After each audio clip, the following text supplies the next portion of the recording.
حضور اکرم صلی اللہ علیہ وآلہ وسلم نے ارشاد فرمایا، جس شخص میں یہ تین باتیں ہوں گی وہ ایمان کا مزہ پالے گا۔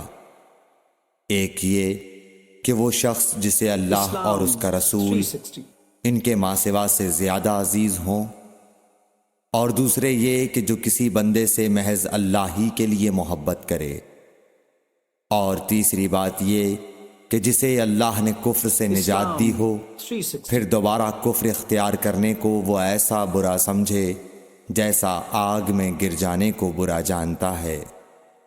صحیح بخاری حدیث نمبر 21۔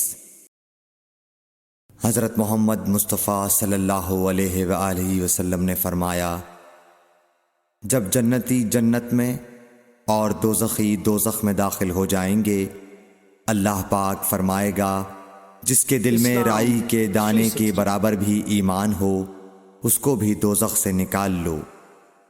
تب ایسے لوگ دوزخ سے نکال لیے جائیں گے اور وہ جل کر کوئلے کی طرح سیاہ ہو چکے ہوں گے، پھر زندگی کی نہر میں یا بارش کے پانی میں ڈالے جائیں گے۔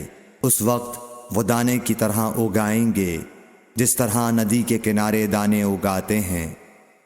کیا تم نے نہیں دیکھا کہ دانہ زردی مائل پیچ در پیچ نکلتا ہے؟ صحیح بخاری حدیث نمبر 22۔